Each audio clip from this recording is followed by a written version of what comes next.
are back. Welcome to another edition of the Sports War. And we are back. We got the full crew in the house. That is what it's all about. The Yankees, out of any team in the league, are the best equipped to handle a blow like this. I think there is a higher power at play here. He's due law of averages. That dude is the ultimate scrub. It's trash. Yeah. Every person you have in there is fucking trash. Next game, you're going to see a big performance. You can see it in the end of the game, and I'm just totally stoked and excited for this. And we are back. Welcome to another edition of the Sports Port here on a Thursday. 3 weeks and 1 day till the Beach Bash at Bar A. Wow, dude. How you doing, sir? I'm doing great, man. Lots to cover. It's Thursday. The weekend's coming up. Definitely a well-needed weekend for sure, dude. NBA final start tonight. We just said it before. Yankees, Mets, back-to-back days, back-to-back wins together. Who would have thought, dude? It's not true, but I swear it never happened. I mean, it definitely has happened before. I feel like it definitely. But it really did not. I really don't think it happened last season, especially the way the Yankees last were season definitely playing. not. Like, are you kidding me? Dude. And honestly, it may have been like 3 years ago, dude. Which is just insane. It really is insane. Yeah. Like, honestly, I can't believe the Yankees were so bad last year that they couldn't get it done. I mean, listen, there's a difference between us and Mets fans. Accountability, Tony. Last year was pathetic. Yeah. Said it from day one. Have it. But yeah, a lot to get to. Like you said, NBA Finals, first day of the Memorial, obviously recapping the baseball. And then what we'll have hockey tomorrow is game 1, right? Or no? Saturday's game 1. Right, because they pushed Sunday of NBA to game 2. Yeah, dude. Gotcha. Well, Ridiculous layoff. I was just gonna say that it is a little annoying of the layoff. And to jump ahead of you, because I know you were gonna ask this, I think anyway, maybe not, about watching the game 1, gonna be at the Yankee game, so worked out. Don't have to watch. Yeah, I guess so. If they have it on the jumbotron, you think you're like, they're not. yeah? There's no way they even go to that. They're definitely not. There's no and, way, dude. Edmonton, no. Well, a lot of way. Yankee fans in Florida, I'm sure they came up for the game. No, that's definitely not happening. And to be honest, like, I don't know. Like, you're kind of in the same. I know you were kind of already talking about this the other day, but it's like you said you want to see the trophy presentation, but it's not a big deal if you don't see any of the finals. Like, you will, but I'm saying if you happen to not, it's like you don't care. I mean, I would be a little disappointed if I don't see anything. Yeah. Like if I'm not watching a little bit of a game at some point, that would be unlike me, I suppose. So yeah. I don't know. I think I'm just very turned off by the way the Rangers season ended. And obviously, so is everyone else who's a Rangers fan. I get it, Tony, but it's tough. At the end of the day, pretty tough. No, yeah, I think it is super tough, dude, honestly. Again, still Rangers jersey out in my room, dude. See it when I walk in. Just had the thought this morning of like seeing it in the closet, hanging up, and just like, oh, wow. When's the next time I'm going to be wearing that thing? No, literally, I have to like hang that up, like literally and figuratively, dude. So it is tough, dude. It really sucks. I really do wish, obviously, like any other Rangers fans, that they were still in the cup. But I don't know. This year, for me especially, I really thought that they were going to be hoisting that thing, dude. There really was no reason not to, other than I guess the guys that we thought like are the best on the team aren't as good as we thought they were.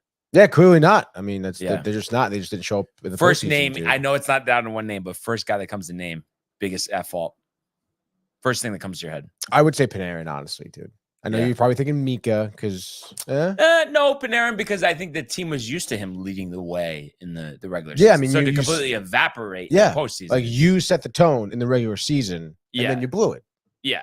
As I'm watching Chipper Jones get some it's crazy how you always had like a man crush on Chipper Jones, like being on a rival. I can't imagine like loving David Ortiz or something. Like that's insane. Well, David Ortiz, Chipper Jones, two different guys. Like, why would you like David Ortiz like that? But why would you like Chipper Jones? Who like would you like over? Do you like Chipper Jones over David Ortiz? Like honestly, yeah, like as the Braves aren't a rival. No. I'm saying as just like not even a Yankee fan, like just in general. Yeah, like, the Red Sox. Anybody bias, on the Red Sox is always. No, I'm just saying there is no such thing as saying a bias. Who do you think had a better career? I would say Chipper Jones just because he didn't cheat.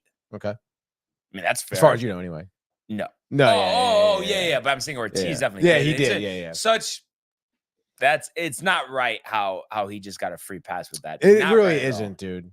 because he's the same as Manny. He's the same as Bonds and Clemens. As anyone else. They're all, you know, like, A-Rod. yeah, dude. But just, it's Big Papi. He's so funny. Yeah, it's really funny ridiculous. to all the people who got left out of the Hall of Fame. Yeah, no, you're totally right. Your mother still has a crush on Mike Piazza? There we go. That's what my mother says. My dad kind of looks like Mike Piazza.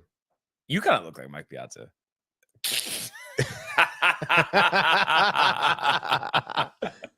I'm trying to think. I mean, I guess it's like our age difference isn't that much, but like, so when Piazza was playing, like, how old were you?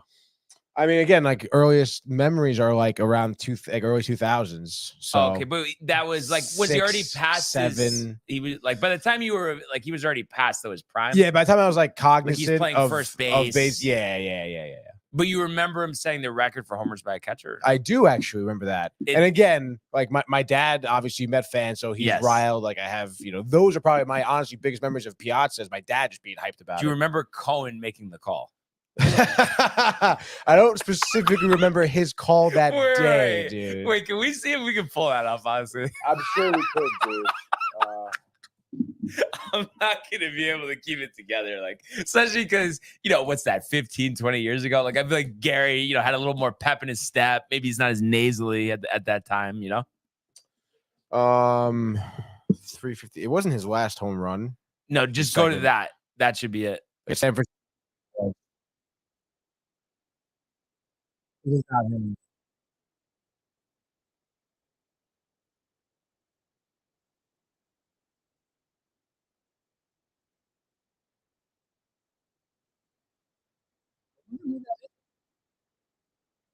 Because Gary Cohen has been the voice of the Mets for 20 plus years or no? Yeah, dude.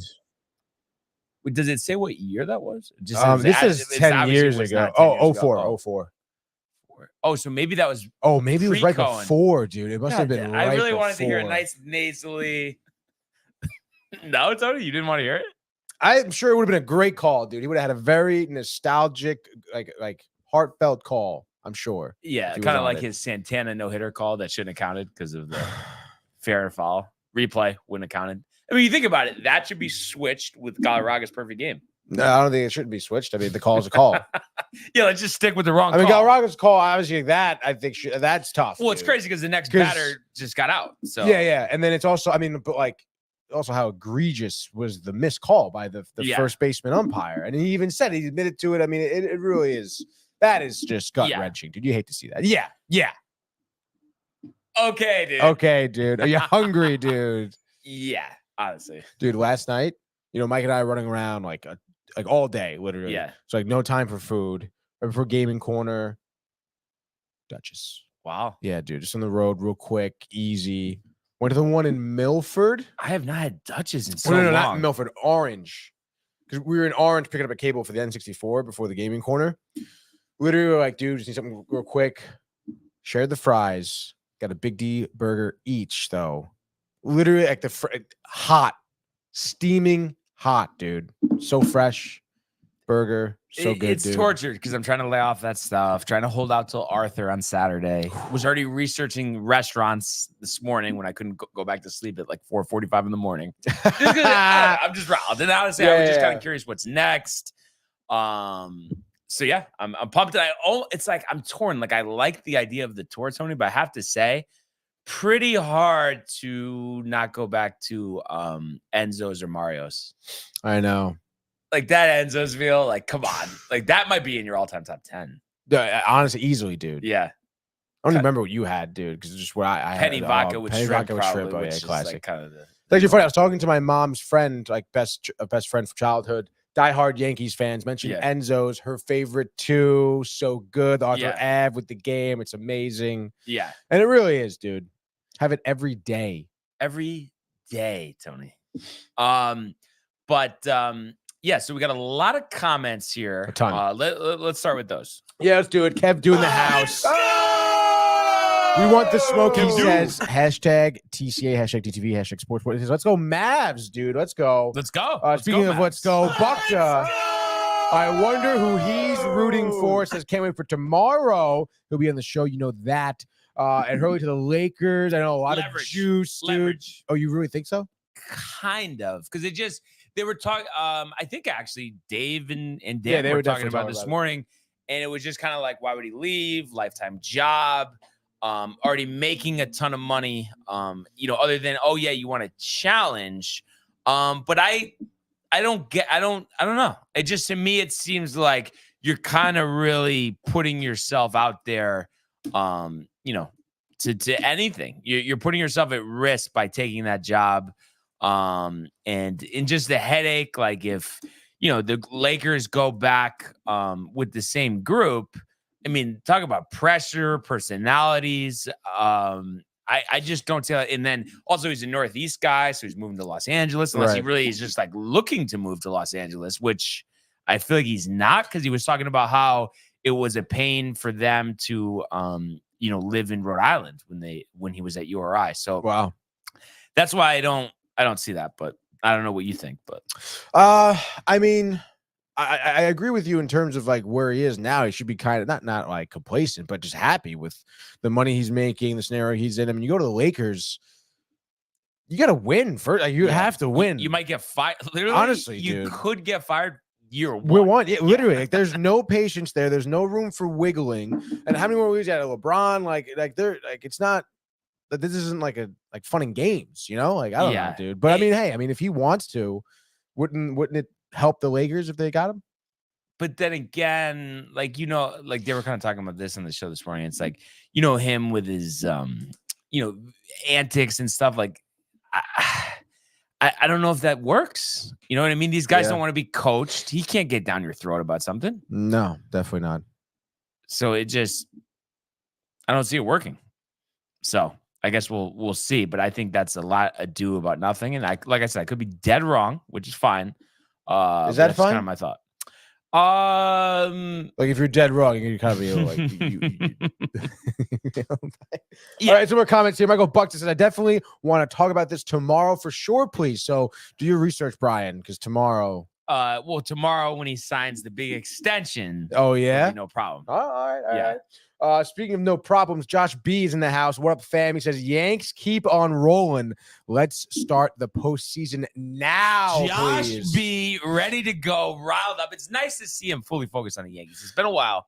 It is. But still, I feel there's always so much trepidation. I mean, let's start the playoffs now. What are you worried? The Yankees are going to be this good in October? Like, you want to start it now? Like, come on, dude. Right now, Tony. Hashtag TCH Sports, hashtag DTV, and then Matthew Gabriel also with a nice big let's go.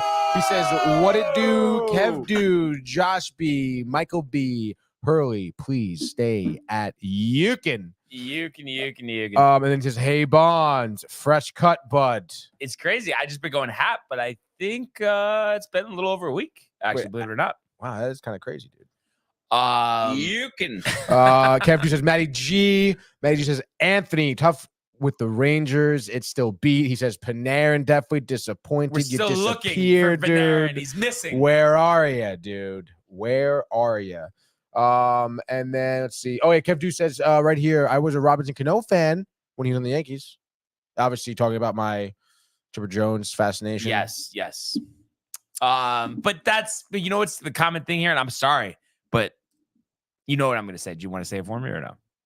No, you can say it, dude. I want you to say it. Mets fans. I'm sorry. It's just a different animal, and it's okay, but it's just, you have to realize that there hasn't been another player like on even you can say rival team or a different team, even where you just have a lot of respect and you like his career and you kind of want to follow him and you root for him a little bit. No, it's all about the Yankees. And but I'm saying I get it for you. Right. There's not championships to reflect back on. There's barely playoff appearances. You have to look for something. You know what I mean? So I get why you're like that, but it's that has nothing to do with the other. It does, though. It does, because you wouldn't even be thinking about other teams. So you're telling me, let's say for whatever reason, Aaron Judge here doesn't stick with the Yankees, never wins a championship with them, goes on to a different team, whatever, does well. Let's say maybe even wins a championship. Yeah, when he's 41 years old, I will wave him. You wouldn't be happy for that. You'd be Yankees only. It's about the Yankees, bro. So how many times do we need to say it? All right. I'm just saying. I mean, it's kind of crazy because he's your favorite player, though.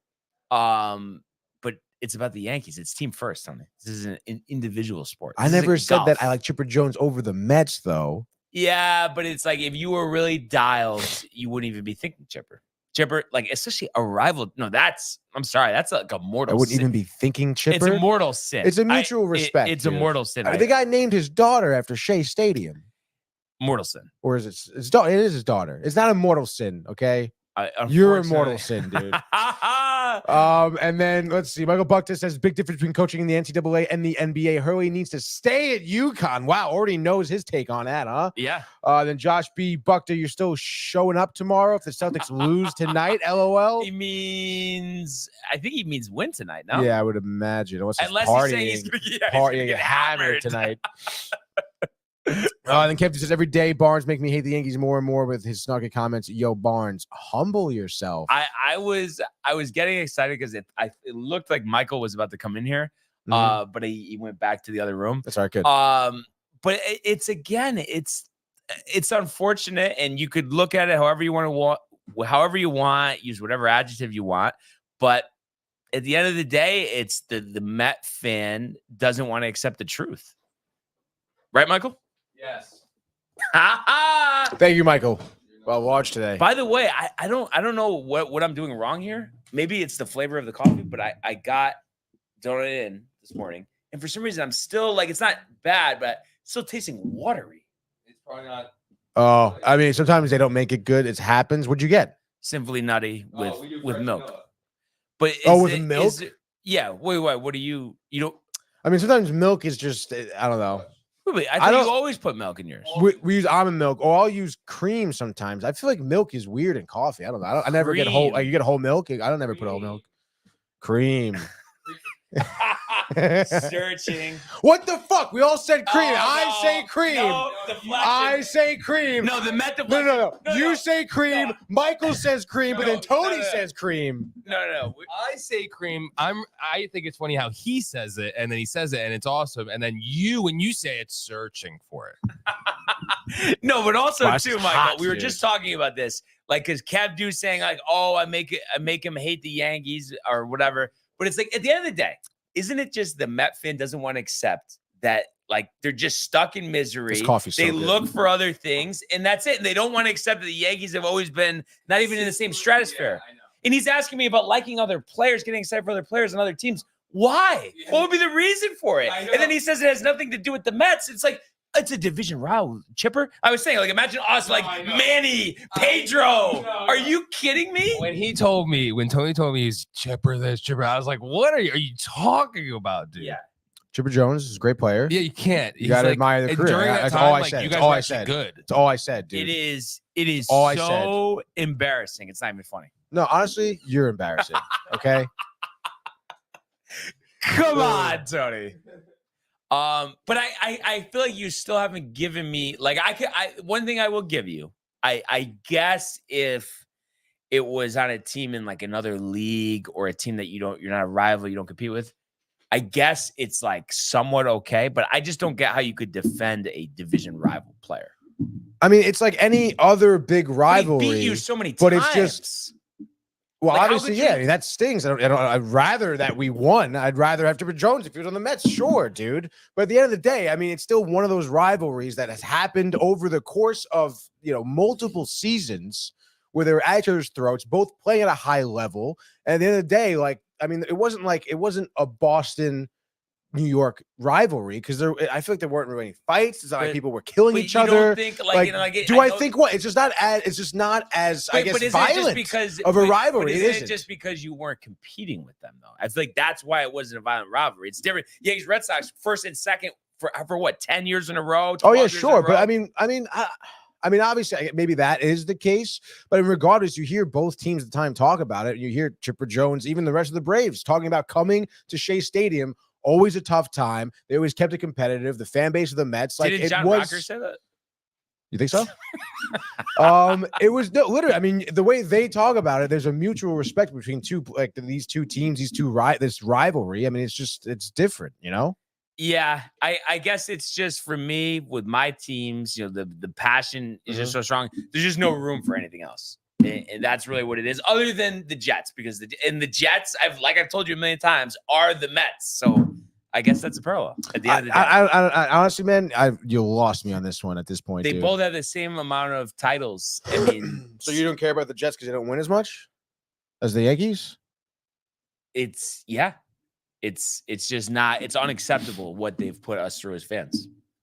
So if the Jets win, I don't know, 26 Super Bowls in the next 26 seasons, do you think at that point you'd be a bigger Jets fan? I think than they a kind of Yankees ruined fan? it for me, to be honest. The Jets, really? Yeah, like I've said it before. I'm more So excited. you're not like hyped Rodgers this year? No? I'm more excited for fantasy football, red zone, the camaraderie, 100%. But I feel like you were so riled when Rodgers came over in the first place. Right, but then for that to happen, that just shows like Yeah. it's over for the Jets before it even starts. So you're not even going to follow it through just to see what people were Well, saying they could win the Super Bowl this year. They're even. not going to win the Super Bowl. I think it's kind of a stretch. But people were saying it. Well, you know what the thing is, Soft? It's like we're saying like Aaron Rodgers is our savior, but he's had like a 20-year career and he's only been to win one Super Bowl or even go to one Super Bowl. I know, it's just so crazy. he's going to come to the Jets of all franchises and then take them to a Super Bowl. I mean, is that not asinine? Yeah, no, it is. It is crazy to think that, dude. But I mean, Aaron Rodgers thinks that. Joe Girardi on the screen now. Mr. Girardi. So yeah, that's just kind of my 2 cents on that. And I feel like that's a conversation that could keep Greg going and going. And I mean, you got to another- respect another- Maddox and fuck. Come on, dude. You don't. But you don't think there's a difference between saying someone's good and being a fan of them, like you with Chipper, and having like a poster in your room? And yes, there's no poster. We get it, Tony. But I'm just Never saying. been a poster. But you're saying you're a fan. Is there not a difference between acknowledging someone is really good and being a fan of them? I mean, I don't know. I mean, obviously there's a difference, but to say I'm a fan of his, I mean, I guess now that he's retired, sure. Was I a fan of his when he was playing? I mean, I wasn't really like dialed in, I guess, when he was playing, I guess, as much.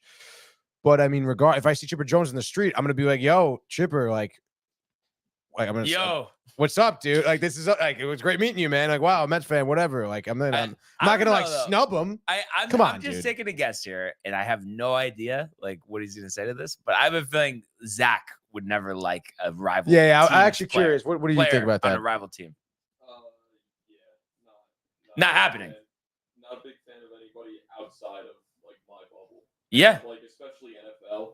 yeah, Saints Mhm. fan, like it's all Saints. yeah. Like you're not a Matty Ice guy, or yeah. I mean, it's just come on, a Tom Brady fan. I mean, No. Cam Newton. I grew up hating Yeah, Brady. I so- respect him more now, but yeah. like when I was younger, it was Oh yeah, shielding me from my dad. Like no. yeah, yeah. Exactly. So at least somebody has some sense in here, Tony. I mean, do you think it's ridiculous to say that like Chipper Jones is like a good player to be No, like, but I a just said it, but fan of you- Chipper Jones? No. But there's a difference. Why is there a You already difference? basically said you're a fan too. Right. Like, I don't know how you could be a fan of somebody on a different team. I don't know. It's like it almost makes me question how much you like that team to begin with. The Braves? No, I the don't- Mets. That's ridiculous, though. To say like, oh, I'm a fan, like I'm gonna follow this guy's career. I like that. That's what whatever. Dude. I Like, just I don't know if I know. I've never heard of that, to be honest. until the day comes where there's a guy playing for a different team and I'm rooting for that team over the Mets. Then you could say, oh, like, you're not really a Met fan. All right. But to just say like, oh, like I recognize this guy's career as awesome. Growing up, having his baseball card, playing with it, MLB Showdown, Yeah. like it was. That was also an experience I had with Chipper Jones. I mean, I had, he was in my lineup. Obviously, it was a great baseball card for me. I went on a tournament with his card. Sure, the guy's done a lot for me, man. And the Met excuses continue. Kev Dew saying mine, it's the style of the way they play. Meaning why he would be a fan of somebody. Right. But I don't know. Sounds a little excuse-ish to me, but listen. I understand. There's no, you never followed a player that wasn't on your team in any sport to be like, wow, I'm a fan of this guy. First of all, I guess NBA doesn't really, because you follow LeBron, right? That you don't really Didn't have a team. Yeah. What about football? It's Like, there's no like, Johnny Unitas. Are you a fan of Johnny Unitas? No, No, I can't don't do it. I don't really know anything about him other than they played for the Baltimore Colts. What do you want me to say? Yeah. I'm just saying, like, is there another player that you're like, dude, this is sick, and who's not on the Jets, who's never on the Jets? But I think there's just a difference between saying like, "Oh, this guy's really good," and being a fan. It seems like you're trying to walk it back now, but it seems like you're really actually a fan of Chipper Jones. Define a fan, though. Like you're almost like a groupie in a sense. Like if you It's the saw him on the same- street. the same thing. Yeah. I guess Kev Dew was a Robinson Cano groupie back in the day. Yeah, it seems And then like he got it. him on the Mets. Which He got I him on the mean, Mets. that honestly, I mean, how the hell are you a Robinson Cano fan? Give me a break, Because he dude. fucked you guys big time. Honestly, Yeah. I was a second baseman playing baseball all my life, and he played, so I gravitated towards Robinson Cano. It's amazing. I wonder if he never did steroids, if he would still be playing. Because if he's still playing, obviously, Yeah. but it's in the Mexican league. Like, Mhm. what do you think? I mean, that swing was pretty sweet, just as like Yeah. a contact guy. Like, I mean, it's tough to say, but I would imagine, yeah, right? yeah.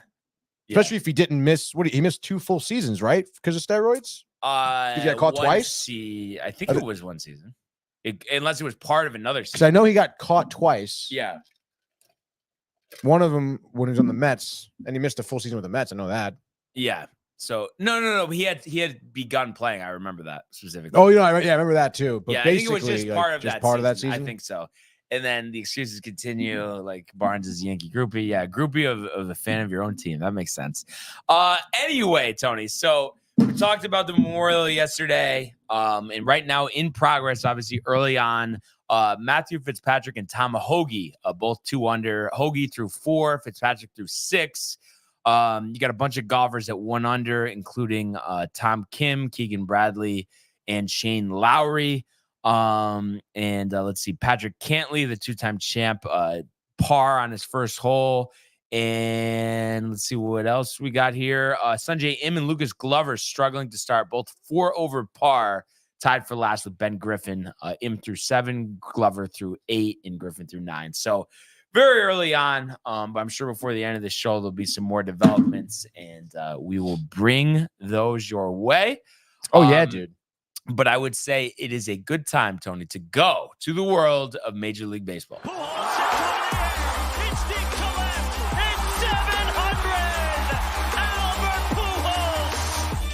What a play! Stop it, Yep. And Alonso cracks one of the Mets win the ball game. Out of sight. And it works at 100 miles an hour. 14 strikeout. Drove deep to left field. There it goes. See ya. All right. So 7 straight wins for the Yankees now as they defeat the Twins last night at the stadium, 9-5. This is a game which featured a pitching matchup. Yankees win of Chris Paddock and Carlos Rodon. Rodon dominant, even perfect, Tony, through 5 innings. Gives up a couple in the 6th, but ends up having a final line of 6 innings. 3 hits, 2 runs, no walks, 9 strikeouts. It just gave up a home run to Carlos Santana, who's had some success previously in his career, off of Rodon before.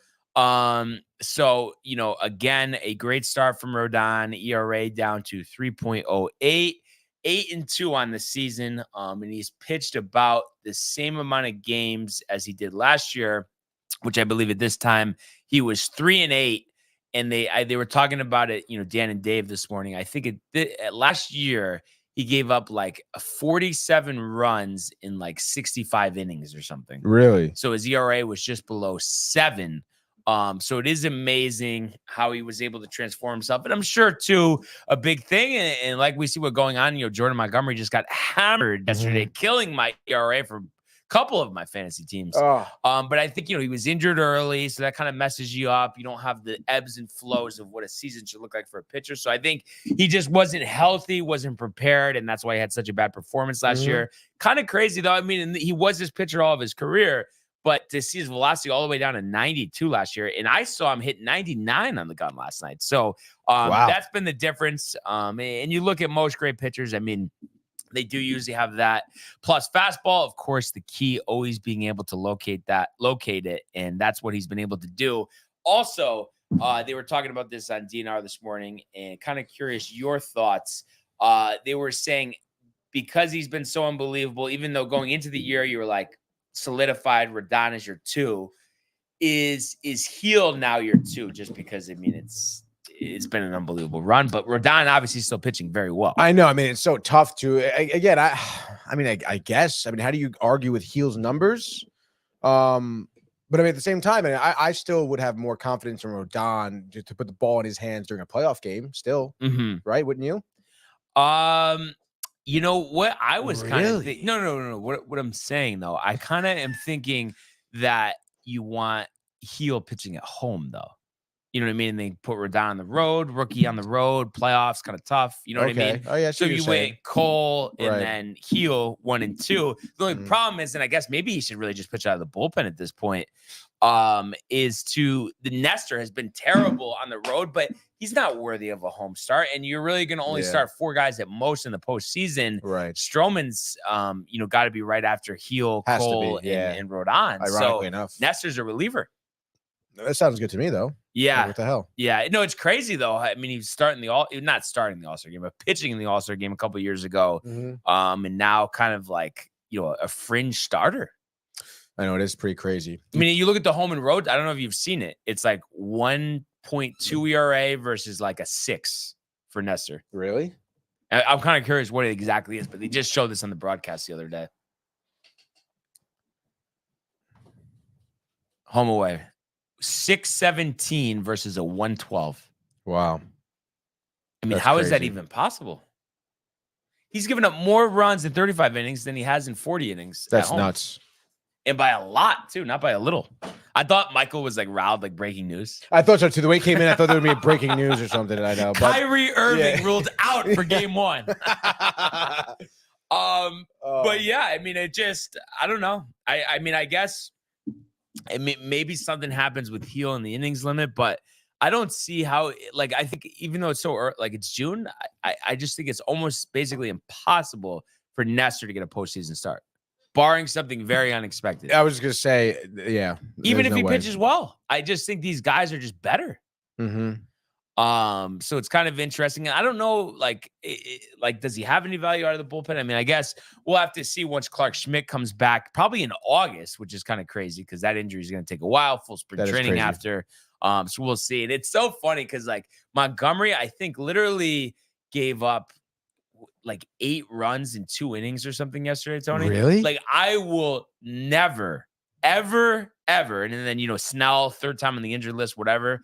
I will never discount someone going to spring training late ever again. Honestly. Yeah, it's kind of crazy. Even the hitters aren't really like I'm trying to think, like Bellinger's not really doing that well. No. Matt Chapman maybe had a little streak recently, but his numbers are still beat. Jorge Soler, right? Hasn't really done that much. As well. Yeah, no, not nearly. Yeah, dude, Monty's numbers are pretty ass. Yeah. He's getting banged around. So it's crazy. I mean, you'd expect him to turn it around, but it is insane just how much that affects a pitcher. I know. But I mean, you would think though, even though at this point, I mean, I understand you're not off to the start you want to, but like you better start figuring it out, dude. Yeah. No, I know. And he's not just getting like popped against like, the Giants or the Yankees, like Just everybody. You got to have it against the Mets the other day. Not good. Well, kind of like owning up to that right there, right? No, I'm saying you're saying you got popped by the Mets, but it's like you're saying just because of the record, that's why you said it. Well, yeah, like the Mets weren't playing well. Like, what do you mean? Well, they just swept the Nationals. Are they only going? No, in all seriousness. What are you? They're 2.5 games back of a wild card spot. Yeah, yes. yeah, no, So what? You telling me they're back right now? Is that what you're trying to say, dude? Are you? Are you saying that they're back? Are you? I kind of want to say it, but I don't want to say it yet. Zach, are they back or is it over still? They're definitely not back. What do you think Kev Du's going to say to that? I think he would say they're not back yet, too, honestly. Yeah. All right. I mean, at least that's a little humble pie. Well, I'll get Josh B, by the way, B. the new profile picture. There he is. Hi there. And he says the battle ensues between me and Barnes.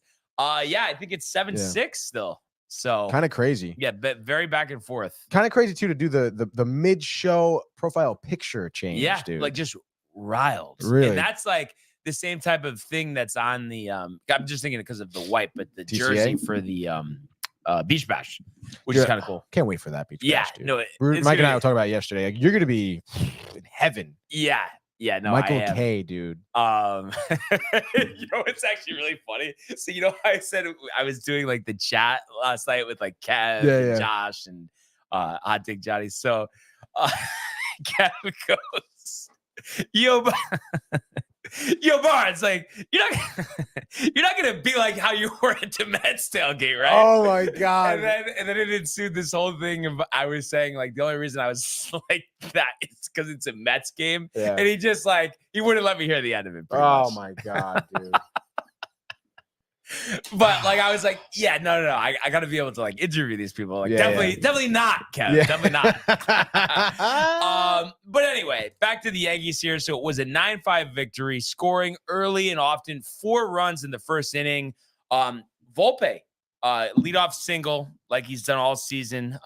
Really doing a good job of setting the table. It's amazing how he's matured and really changed his swing. I don't know if I've seen a player go from year 1 to year 2 changing their swing and approach as much as I've seen Anthony Volpe.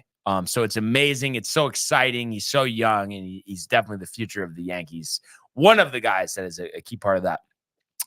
Stanton with a single in the first, scoring Soto, so that made it 2-0. Gleyber Torres hitting a ground rule double, scoring Rizzo and Stanton. So 4-0 Yankees after the first.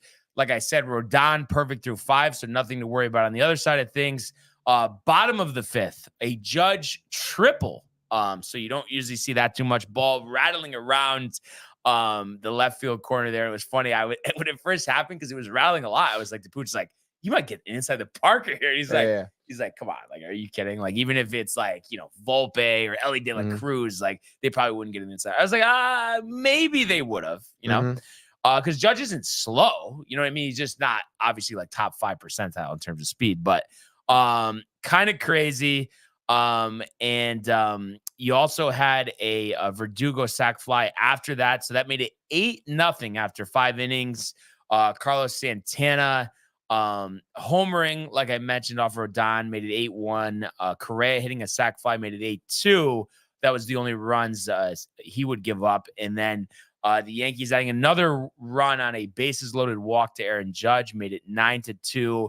Dennis Santana coming in, and it's like, can we just DFA him already? Like, I know it doesn't matter. You're pitching him in garbage time, but Tonkin has actually completely outpitched him. Tonkin's ERA is under 3, which is crazy. It is crazy. But Santana's ERA after this game is 5.68. You got Ron Marinaccio, whose ERA both in AAA and the major leagues is under 2. Yeah, why isn't he in the majors right now?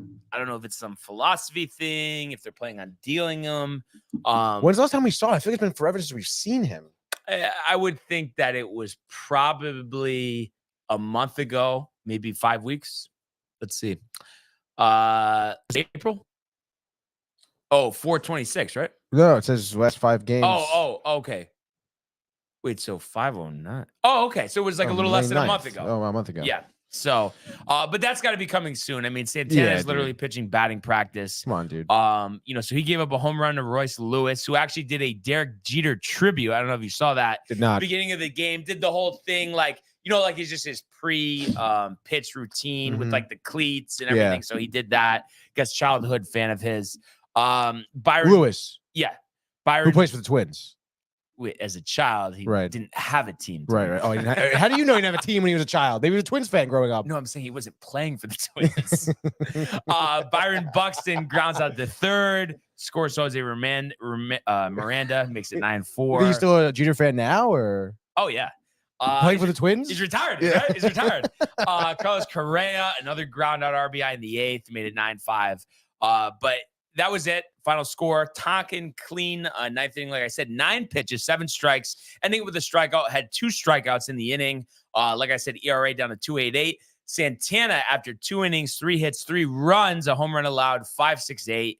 DFA looming, Tony. And I think it'll be nice, to get Marinaccio back up Need in him. the bigs.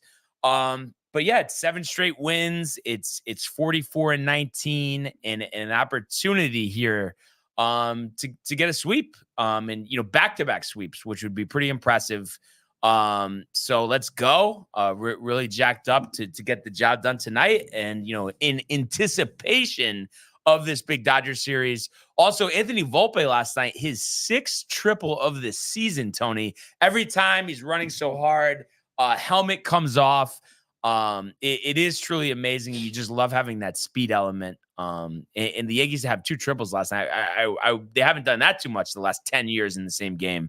Also, I don't know if you saw this too. Stanton had one of those like in the gap ropes, but hit very hard, thrown out at second by like a couple steps. Did you see it? No, I did not see that.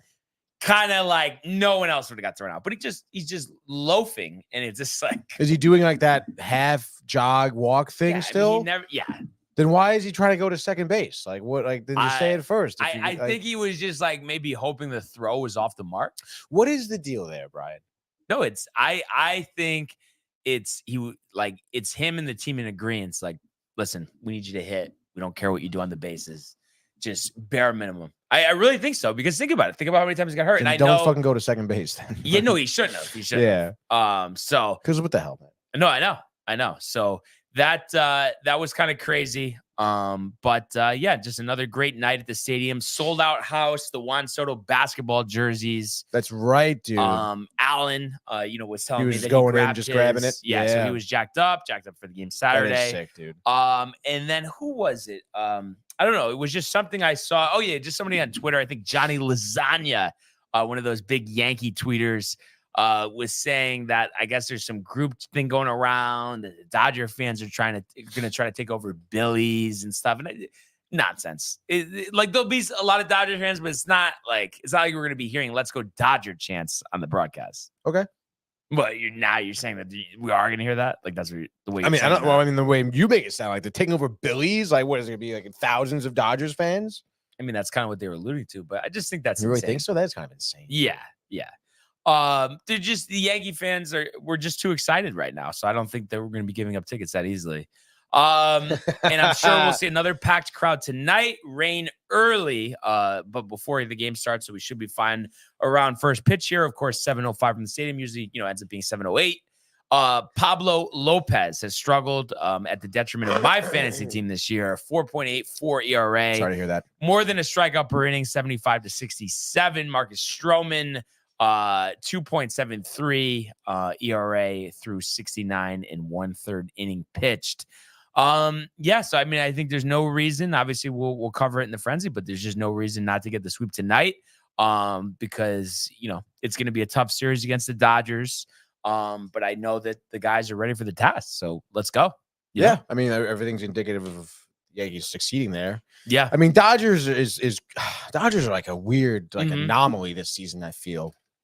Who the fuck is Gavin Stone? Is the guy who just pitched against the Mets when they played him? Popped, but numbers are still really good the rest of the year. Yeah, dude. I still think he's like surprisingly good, young pitcher. And then I don't know what the deal is like when Kershaw is coming. Is Kershaw going to be out till the trade deadline, till the All-Star break, right? Like August. Yeah. Oh my gosh. But they're still like hovering around 40 wins right now, right? Yeah. Which is still pretty crazy. Yeah, no, it is. That Mookie Betts, man. Player. Freddie Freeman. Wait, what about Freddie Freeman? I don't know. I can't say anything about him, actually. Never mind. No, that was one of those things, honestly, you caught me kind of a zone out for a second. Oh, I don't know really? if you picked up out of there. No, you look pretty composed there. I guess I'm better than I think at that. Honestly, I mean, Freddie Freeman, nice guy. No. Great player. To put that nonsense aside, I think the tough thing with the Dodgers, I know they've been up and down, but yet record is still great. But the thing is, I mean, it's just they might get swept by the Pirates. The Pirates are going for the sweep today. They won 10-6 yesterday. Jesus. In Pittsburgh. But the problem is, even if they're not playing well, the whole game, the whole series, there's so much talent on that team. It like just takes one inning, one mistake. So like, you really got to be buttoned up. No, literally. And I mean, obviously, like Ohtani's been killing it for my fantasy team. Literally. What are the numbers? I mean, I'm not sure what his actual numbers are, but I'm telling you right now, like every night he's getting a hit. But I'm going to look him up, but I'm just curious if you have a grasp on this. Batting average? Yeah, give me batting average, home runs, RBIs. Let's see how close you are. Shit. All right. I mean, I'm guessing batting average 300, right? Yes.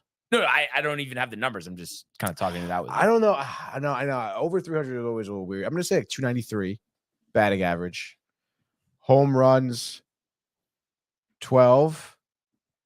Are you looking at it right now? Yeah, I'm just gonna wait till you're done with the RBIs to tell you what it is. RBI. I'm trying to think because I feel like he hits a lot of solo home runs when he does. I'd give him 30 RBIs. So off the mark on everything, you're actually shortchanging him. 322 average, Jesus. 15 home runs, 40 RBIs. How about 17 doubles already? That's crazy. A lot of doubles. He's faster than you think. 14 stolen bases, Tony. Pretty crazy. You're stolen bags too. Like imagine he steals like 35, 40 bases. It's kind of ridiculous. Like never saw that. But like literally, dude, like every day starting him, don't even think twice about it. Like how like it's so crazy. Yeah, because I mean, really, you could argue he's the number one, fantasy player, especially with Acuna being out for the season. The only other thing I was just looking at here is the pitching matchups for the Dodgers series. So we're gonna have Yamamoto Petit on Friday. Okay. Stone Cortez on Saturday. Oh. And then how about Sunday Night Baseball? Talk about a treat. Glasnow versus Heel. That's sick. Yeah. So those are great pitching matchups too. Like I don't even know who has the upper hand in any of those, to be honest. No, I know. So really excited for that. Like I said, we'll talk about the game in the frenzy, Tony. The Mets, a sweep. How did it happen? First time, dude. Severino, dude. Sevy Cy Young season. First time since April against the Pirates. They were able to sweep a team here, which is great. You want to look at last night's game. Again, the bats have been really hot, dude. They won this game 9-1 against the Nationals. You mentioned Sevy on the dish started. On the bump. Right? On the bump. Yeah, the dish would be batting. Freaking 8 innings. He pitched 7 hits, 1 earned run, 4 strikeouts, dude. And honestly, like going into I think that 8th inning too that he pitched. I want to say give him like 5 hits, honestly, that last inning that he was into. So like literally if they I think they were kind of pushing it going into that last inning, to be honest. But he did look great, obviously. So I don't really blame any of that. But I'm just saying like that one inning really what was like attributed to the 7 hits. Because he really was just dialed in. Wait, dude. Patrick Corbin got hammered? Yeah, what do you know, dude? It really is great to see too, like, a pitcher like Corbin coming in. I feel like, again, prior to this series, and I know it's against the Nationals, it's hard to be exactly that hyped for it, I guess. But, the Mets took care of business against a bad pitcher, Patrick Corbin, whose ERA is now over a 6 now, which is, we say it every year. I feel like I've never seen an owner so cheap to just not let it go. Like you're this team, like, okay, they're not going to make the playoffs, but at the same time, I mean, at the end of the season, he might cost them 5 wins, maybe 10 wins almost. Probably. Like if he pitches this whole season, he's going to lose 17, 16, 18 games. I mean, he's 1-7 now. Go to his numbers too with like the Nationals. I'm just curious.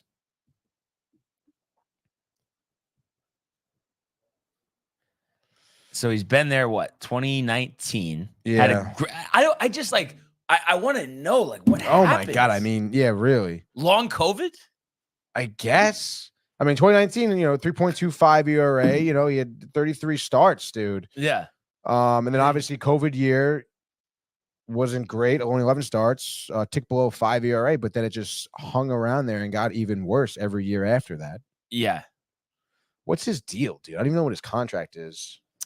I want to say he's got at least one more season left, because I think it was a 6-year deal, and that would make sense. That would be next season. Yeah, 6-year, 140. And he started in 2019. So right, that's 2025. Yeah, exactly. So because for the 2019 season though, no. Oh yeah, right. Yeah. Through no. This is the last year. This is the last year. 2019, 20. Yeah. I mean, you would think a buyout must be, but maybe the owner's chief and because remember the owner wanted Strasburg still to pitch. Yeah. Unbelievable. I don't know if I've ever heard of that. You think anyone picks him up? No, but what about you? Do I think someone does? Yeah, I could see someone picking him up for something. Sure. Do you think anybody could do anything with him? I really don't think so, dude. Like Matt Blake couldn't even get his ERA to 5.5. Maybe 5.5. It's crazy that he can't just pitch 6 innings, give 2 runs just one time. Like he just literally never happens, dude. I don't know if he just tips his pitches, if that's the simple thing to say. Like, I guess. Jesus, dude. Well, regardless, to the Mets anyway here. Lindor here, dude, ever since that players meeting, he's been absolutely on fire, dude. And you're looking at him, he's actually been leading off 2 in the lineup past, I want to say, I don't know, maybe 5 games. Yeah. 2 for 5 on the night. Great job there. Scoring did start kind of early, 3rd inning. Luis Torrens, dude, are you familiar with him? Yeah. No, honestly, I mean, you look at him, obviously, I mean, Yankees last year, I think, right? Real quick, that's it. Just the 1 year of the Yankees. Other than that, obviously, career around the league. What are you on there, Brian? Nonetheless, has been getting some looks here. I want to say it's like his 4th game as a Met. Gets his first home run, though, in the 3rd inning.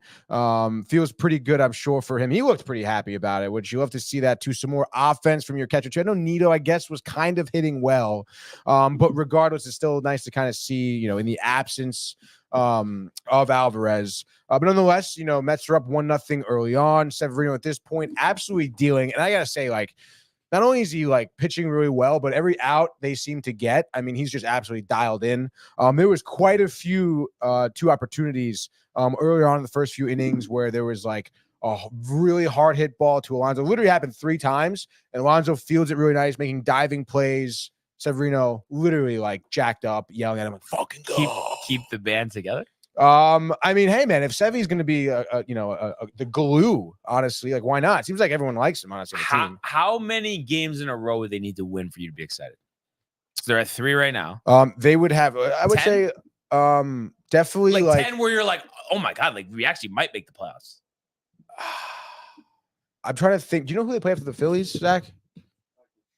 Because I feel like if they take 2 out of 2 from the Phillies in England, like score 15 runs, literally, short center field, like let's freaking go, dude. And then if we sweep the next year after that, it's like, dude, let's fire it up. Almost. Wow. How many games would it take for you, Zach, in a row? Probably somewhere around 10. 10. Yeah. I mean, 10's a lot. But I mean, dude, if they beat the Phillies, but I think Trey Turner is injured right now. But if they beat the Phillies both games, I mean, that's a little something to be riled about. Yeah. But I know it's London, whatever. Nonetheless, dude, let's move on here. Sevy dealing. Let's go. Top of the 5th here. Wouldn't you know it here? Tyron Taylor, who got the night right field, which I actually love seeing. Because again, we talked about it too. Marte, I think Marte's got his like halfway at the door. He definitely is. Like he's over it, pissed off, not not going 100% of some plays, whatever. It does suck though because his bat does help sometimes, but nonetheless. Taylor's in there, triple there to get on 3rd base, obviously off of Corbin. Then Bader, sac fly RBI to score. Taylor makes it 2-0. And then we're going to fast forward to top of the 6th, which is really where the Nationals and Corbin, if you can say it, absolutely blow up here. You have back-to-back home runs on back-to-back pitches, leading off the inning. Eric Torrens, a 404-foot home run, dead center, dude. Your boy, Jacob Young, center fielder, just out of his reach, dude. Literally jumps off the wall, literally almost grazed the top of his glove. Wow. And he's been having a great series, too. He's been having a pretty solid year, actually. Yeah. No, he has. Electric, honestly, that kid. Not a fan of him, though.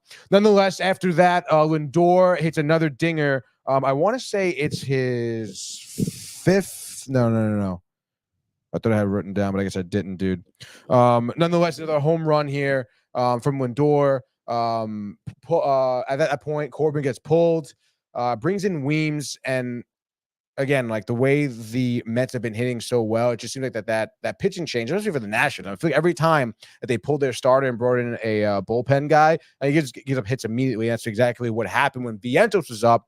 Single to left, scores Alonso, makes it 5-0 at that point. Bader back on the dish, hits a double to left, scores Vientos and Martinez, who seem to be always on base, honestly, the 2 of them. And then Iglesias, who's been actually playing second really well in relief of Jeff McNeil.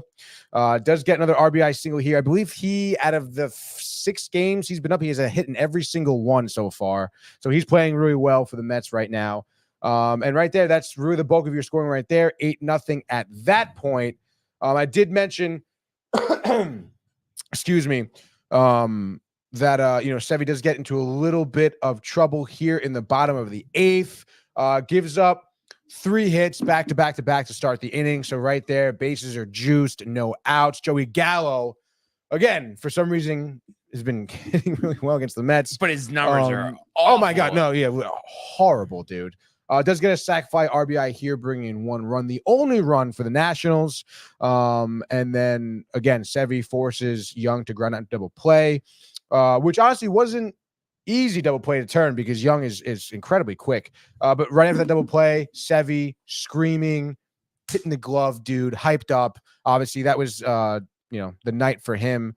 But nonetheless, great line for him, especially a bounce back game. I believe after the Diamondbacks, he got a little popped when he played the Diamondbacks. Yes. So a bounce back start for him. Should be interesting to see, what happens, because the last time he pitched 8 innings, this is the second time he pitched 8 innings this season. He did kind of go into a little bit of a slump, seemingly because of, I don't know, fatigue maybe. So it should be interesting to see what his next start does look like.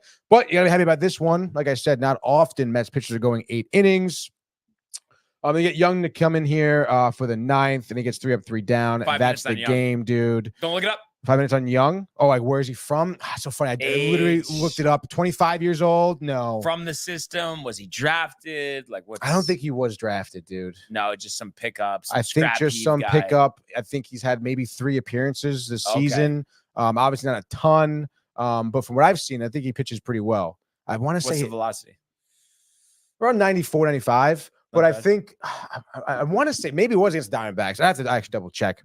But there was an outing where he did impress me, and I'm like, oh, this guy could get a little something going, dude. You know what was pissing me off though? So Dan and Dave, they were talking about the Mets game yesterday, Mhm. and they're like basically trying to sell us Yankee fans on Severino coming back to. And it's like To the Yankees? I don't care. Or if he like has- coming back, like Yeah, to trade him at the deadline. I'm saying, and it's like I don't care if he has 5 shutouts between now and the deadline. Like no way. Like too. Like I could see him going somewhere else, pitching Right. well. If he goes back to the Yankees, I just know he's gonna get popped. I mean, it doesn't make any sense why they. I mean, even if they want like a bullpen piece for the playoffs, but it's like, are you gonna really need it? Yeah, you're not gonna And name it's it. like- Again, Dan Barring there's doing injury. like the Kev do. Like, what if this goes wrong? What if that goes wrong? It's like there's no reason for Severino. If you're gonna get another pitcher, you're not gonna get him. You could have re-signed him if you really wanted him back. Like just because he's had a good start to the season, you Yeah. don't fall for the bait with him. No Yeah. way. Can't do it. At what point would you think about it though? Would it? Would never. No, because don't come on. Be real. Don't you think though? Like you could how I mean it's so easy to see it. Either he would get hammered or he would get injured. Yeah, you think 100%. so? Yeah, I guess. I I don't mean, know. the But chances of him pitching 160, 170 innings this year are very small. I Tony. know. Doesn't make sense. Yeah, I know it doesn't. But it would be cool to see go back to the Yankees, potentially win a World Series. Yeah, but it's just you can't take the chance. It's I just know. it's It is not tough. the year for it. It's not the time. So What if that's he it. came out and said at trade deadline, I'd like to go back to the Yankees. I want to be a bullpen piece for that team. He wouldn't. He would never say he wants to be a bullpen piece. Yeah, probably. Even not. though probably would be better for the longevity of his career. Oh yeah, Are you Mets kind off of tonight. tight next 2 days off for the Mets? I mean, I guess so. It would. Yeah, I guess sure. Finals, Yeah, especially so- like tomorrow. Well, Tomorrow, yeah, there's nothing for you. Yeah, tomorrow is nothing. That's right. Hockey Saturday. So, I mean, yeah, I guess so. I mean, I understand why because Yeah, of the travel. It's tough, but yeah, I would say so, especially because it's like Thursday, Friday, Saturday. Normally the nights I can watch the games, actually sit down a little bit. Yeah.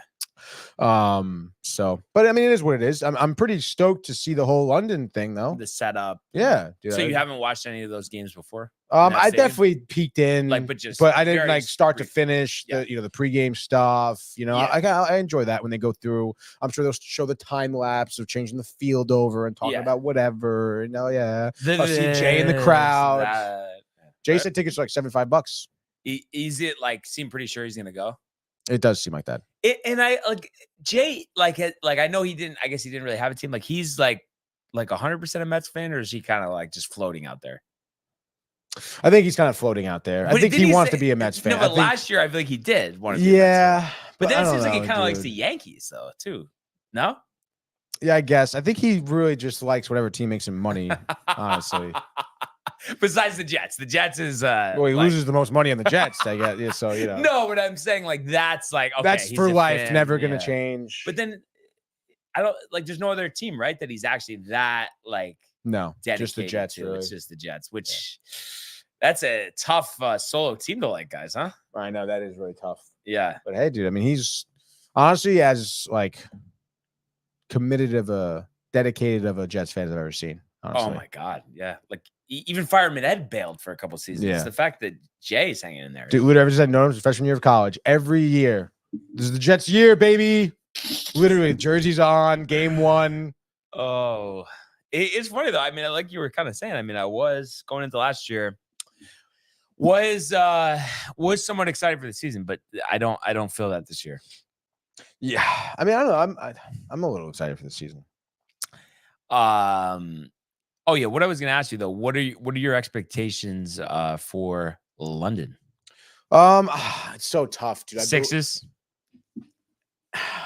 I mean, yeah, I guess Philly's playing well. You never know. Mania, Quintana. I mean, it could go either way. I feel like with both of them, especially against the Phillies. Seems like a hitter's park now, or field, whatever you want to call it.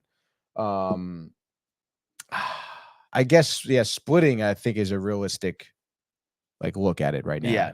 And it should be interesting to see like how the bats are going to be with the 2 days off, the travel, going to see London, a lot of young guys too. Is Jeff McNeil even going on the trip? I don't even know. Wait, what do you mean?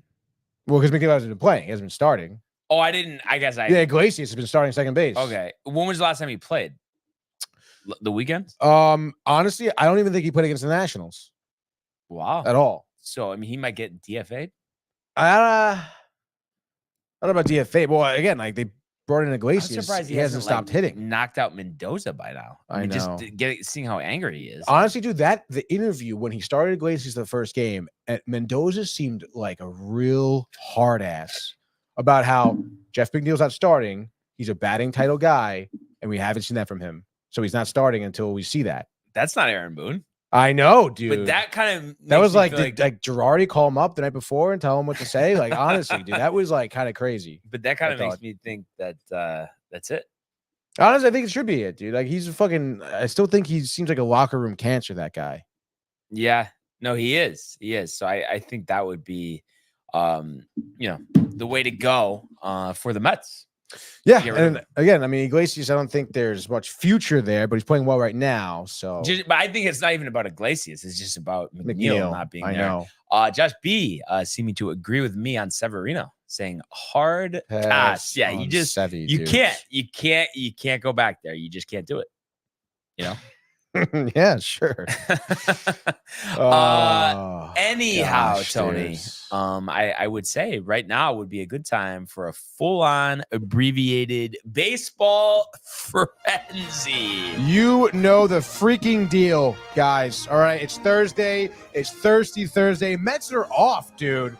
So I say pick of the litter for game one goes to Brian at that point, right? Yeah. Let's hear what are the Yankees going to do, dude? Good evening and welcome to Yankee Stadium. The Yankees win 98% of their games against the Minnesota Twins. Tonight's not going to be any different. Marcus Stroman has pitched well to Tony's disappointment. 2.73 earned run average this year, 5-2. We're talking about Lopez, a lot of strikeouts, but a lot of runs, a lot of hits. That pattern continues. I mean, the Yankees scoring 9 last night. I think they score another 9 tonight, 99. And speaking of number 99, oh my his MLB leading 22nd home run of the season, coming off 5 runs batted in last night.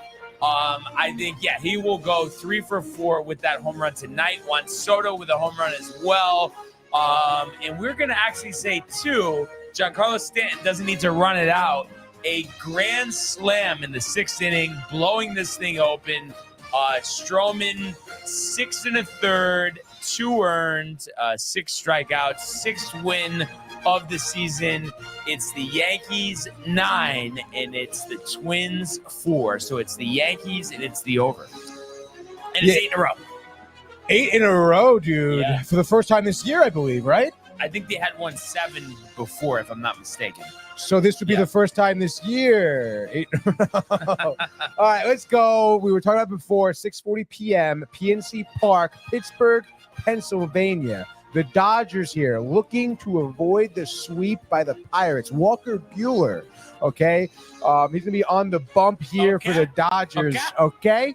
ERA of 4.32, 1-3 on the season. Obviously, injury-riddled career so far, having a hard time to stay healthy. Only 25 innings pitched just this year, and 6 home runs given up over those 25 innings. Nonetheless, though, the strikeout stuff is still there, so I think he takes care of business here against the Pirates. I think it's going to be a bounce-back outing for him. You're going to get maybe 6 2/3, maybe even 7 innings pitched, give up only 3 hits, a walk, 1 earned run, and we'll give him 9 Ks, still chasing the double digits, but nonetheless, he does a good job here to help the offense maintain the lead, as we'll see dingers, a 16th dinger from Ohtani, a dinger from Freeman, a dinger from Betts, dude. The big 3 right there out of the Dodgers here, bouncing back, avoiding the sweep, as I said, over under 9.5, high over under.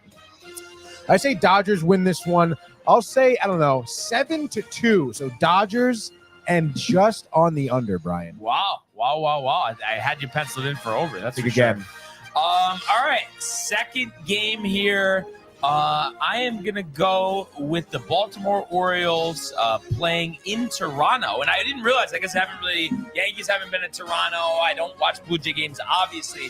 They completely renovated, like, the seats right behind home plate. It looks like a different ballpark. Really? Stone facade, wider seats, which is nice to see. But I'm sure even there, 'cause the only thing in town and in the whole country, those are probably so expensive. But it looks pretty comfortable. Nevertheless, you got Kikuchi versus Povich, who looks like he is making his major league debut. Cade Povich, the 24-year-old left-hander. Kikuchi, strong start, has started to give up some runs. Now 2-5 with a 3.66. Can't trust that Blue Jay offense, but you can trust that Oriole offense. Gunnar Henderson with 2 dingers, and this one off Kikuchi. It's the Orioles 6, and it's the Blue Jays 2. So it's the Orioles, and it is the slightly under. The slightly under. Speaking of slightly, let's go to Cincinnati. As the Reds here, minus 125 against the Cubs. I don't know why I read that. I don't want to go to Cincinnati. I want to go to St. Louis, dude. The Cardinals here at home against the Rockies. Busch Stadium. Let's go, dude. Sonny Gray, St. Louis is minus 240 against the Rockies. Over under is 7.5, Brian. Sonny Gray, speaking of fantasy teams, has been just phenomenal for me, honestly. Killing it.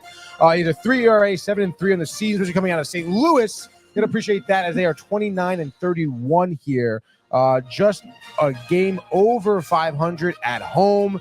Rockies, obviously, terrible season so far. But give me Sonny Gray here. I think easy money. Full game shutout. Why not, dude? 9 innings, no earned runs. Let's freaking go. Perplexed, Brian. Perplexed. But that's right, dude. Full game shutout, 11 Ks. Cards win 2-0. Cards in the under. How many runs would he give up if the game was at Coors Field? None. Interesting question. Stop.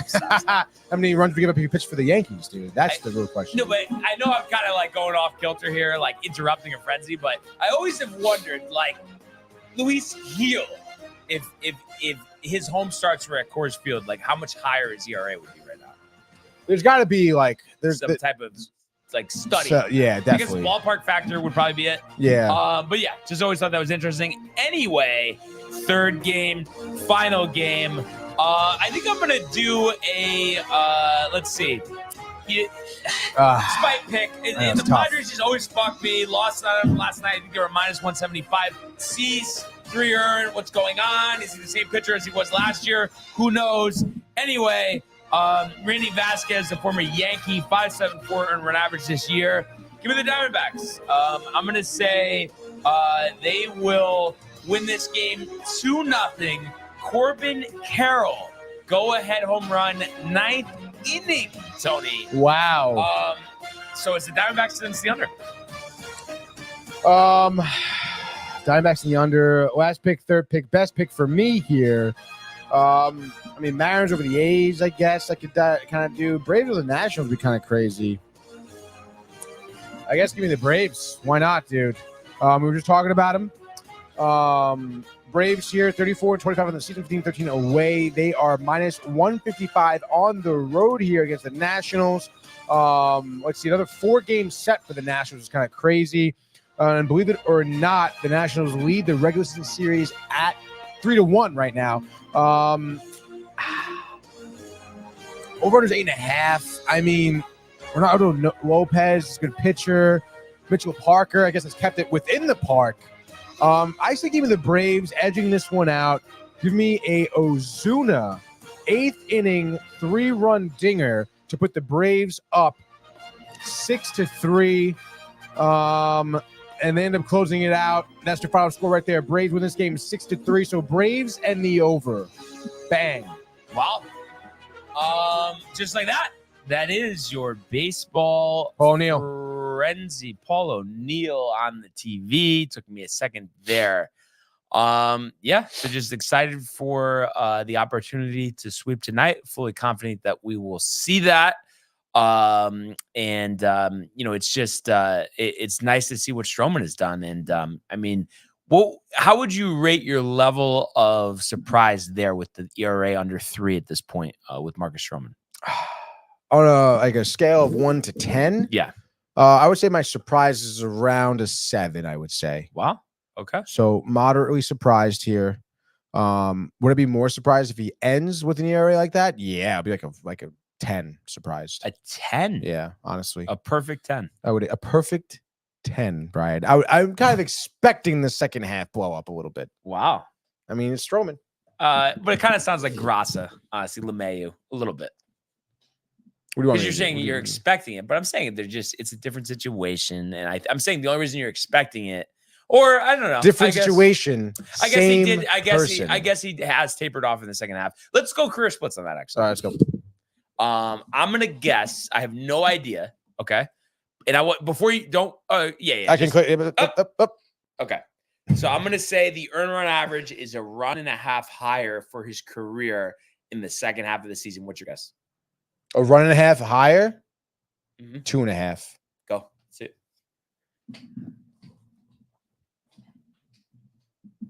Wait, what? Oh, hold on. There we go. Career. I don't want just this year. There we go.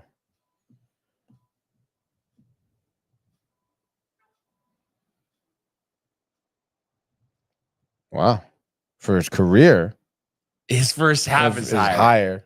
So it must be the last couple of years. Yeah. I mean, do we just run through it real quick? I mean, at this point, so let's see dude, what it was last year, the year before that. Last season, 8-6-3. Yeah, for the only second 24 half. innings though, so he got hurt. Mhm. Okay, what about the year before that?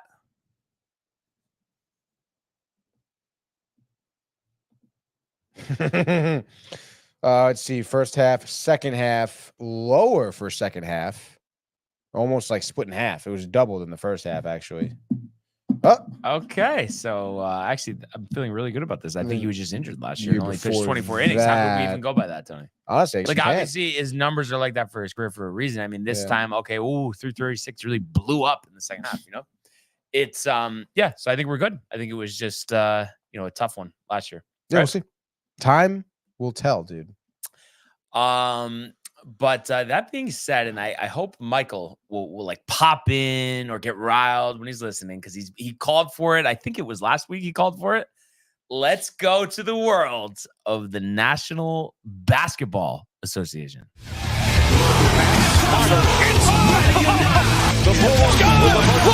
James at the buzzer.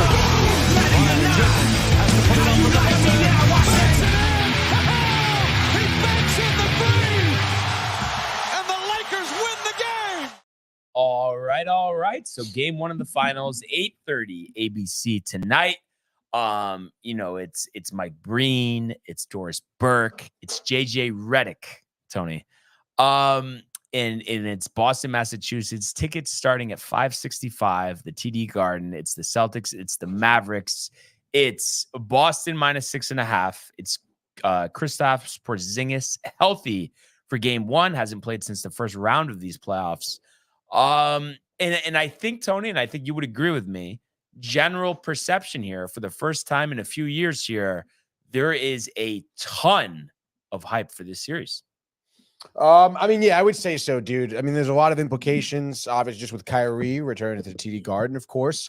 And then, that's just his individual kind of, I guess, storyline here. I mean, you have the storyline of the Celtics, a team that has that narrative where they just are always within a reach of the grasp of a championship, but can't really do it. Tatum being, obviously at the head of that.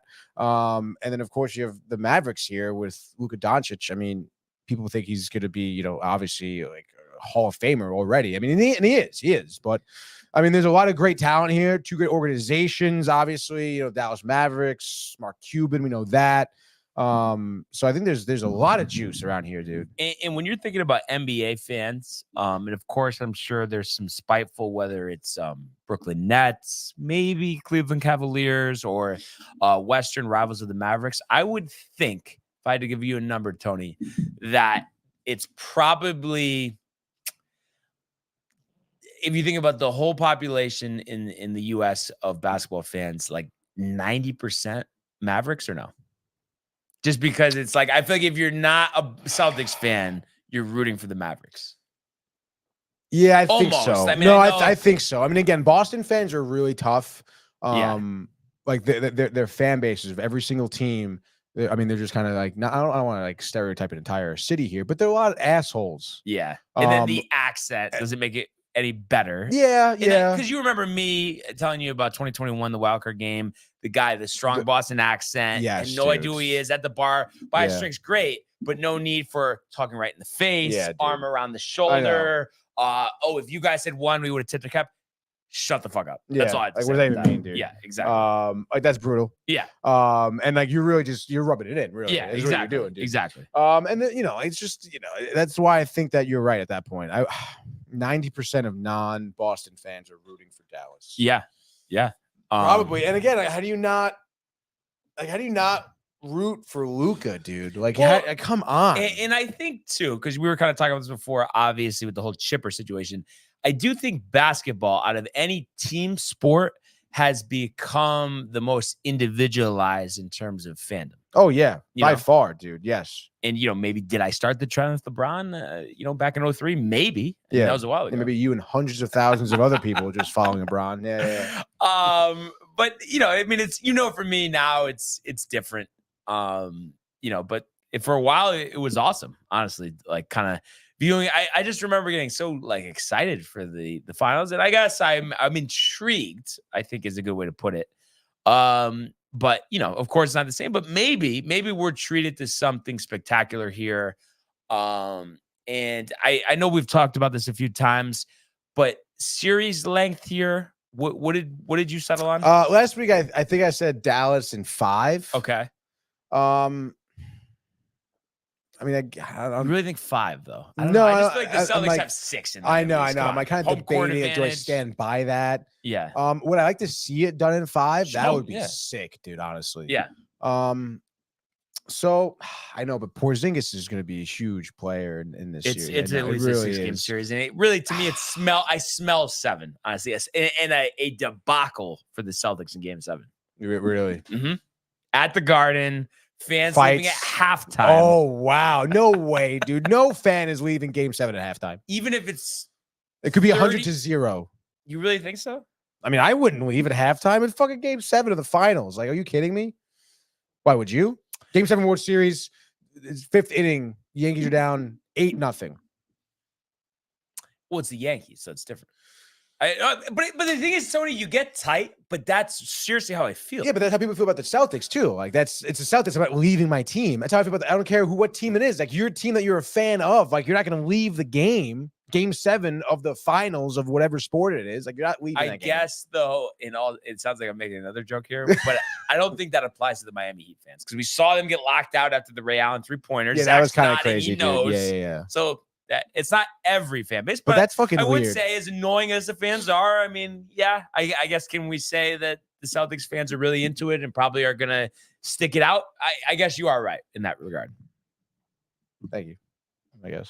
No, I'm saying they are they're obviously a passionate, annoying but passionate bunch of people. And I have to say though, I'm a little because I'm sensing in Boston, obviously, first 2 games there. I'm sensing a split, but I just can't. Like, I'm kind of going back and forth in my head of who's winning tonight. I don't know if you are set. Dallas making a statement, game 1. I don't think so. You think it's Celtics? I making a think statement Celtics game do 1? win game 1. Porzingis. Yeah, I think that's a big factor. There's gonna be a lot of feeling out process here.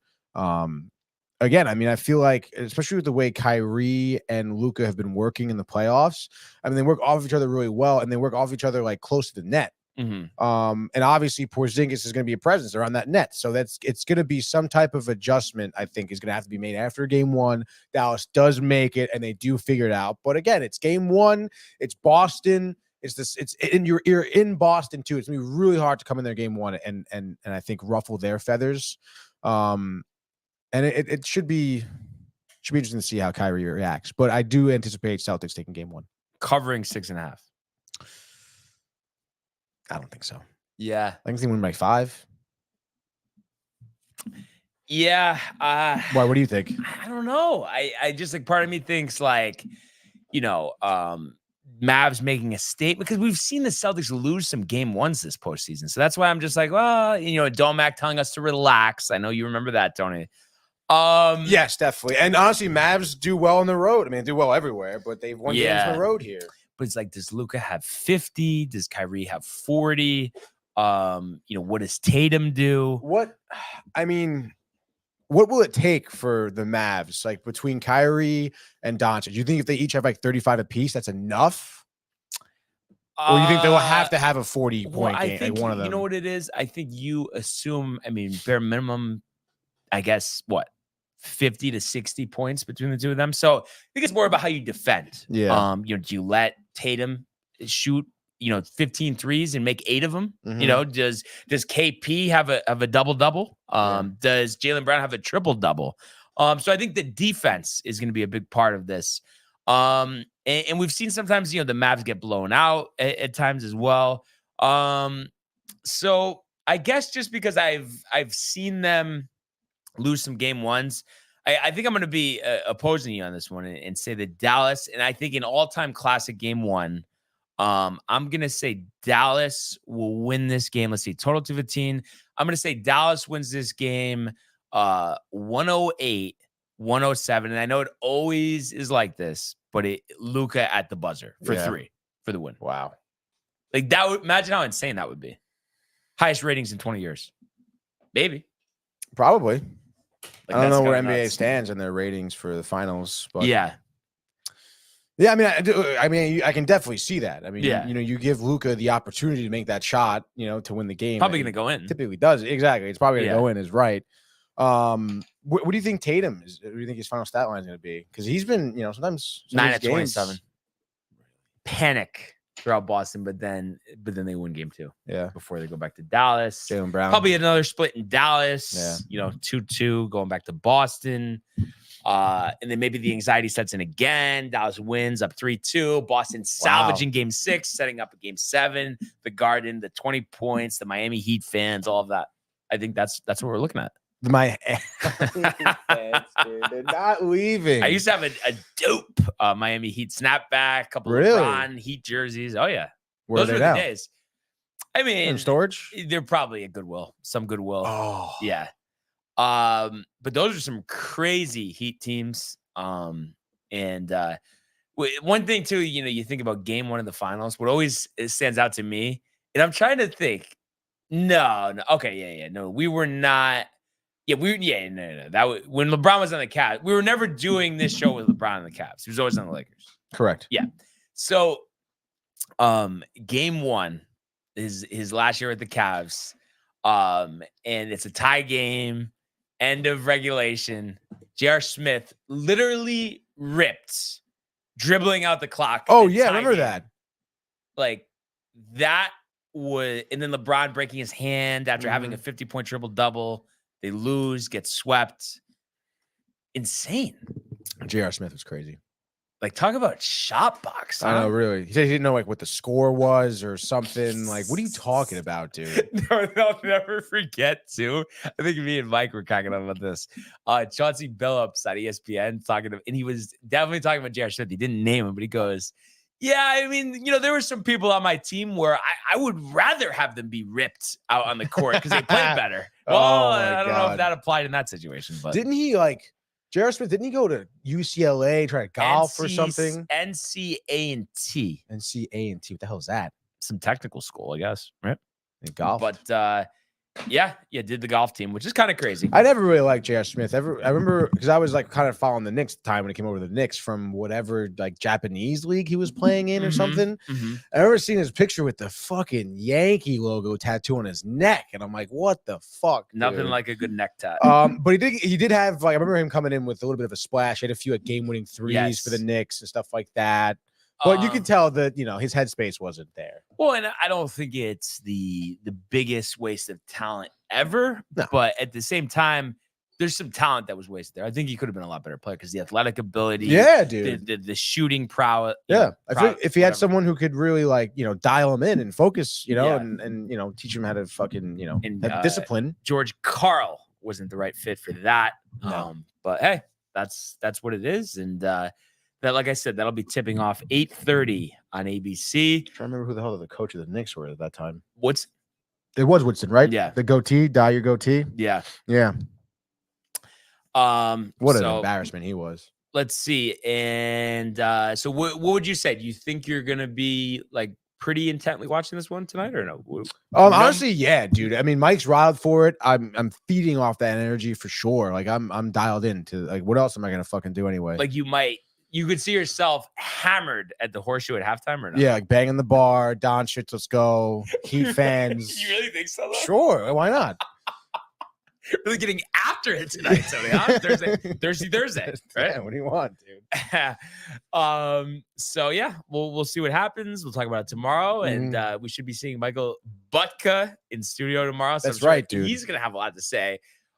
Any guess on how he's gonna handle it? And I don't see this happening, but Celtics 30-point win, Tatum with literally 50.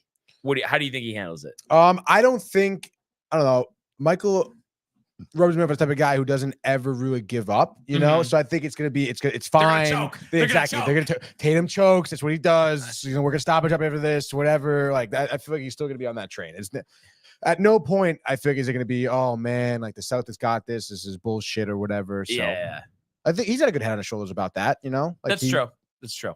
Doesn't stray from the course. So let's see what happens. But once again, here we are, another great show. Great show, dude. And really appreciate everybody tuning in and continuing to comment, and subscribe. All of the archives in the YouTube page. Tony, Michael, Renee, and Jane. Costume, the merch at downtimetv.com. We want everybody to enjoy the day. Enjoy the games. Let's go Yankees. And we will see you mañana. Hey guys, Tony here from Downtime TV checking in. I want to thank all our fans out there who's been liking, subscribing, sharing our content. You guys are the best. You guys are our bloodline. You make us love what we do. Thanks again.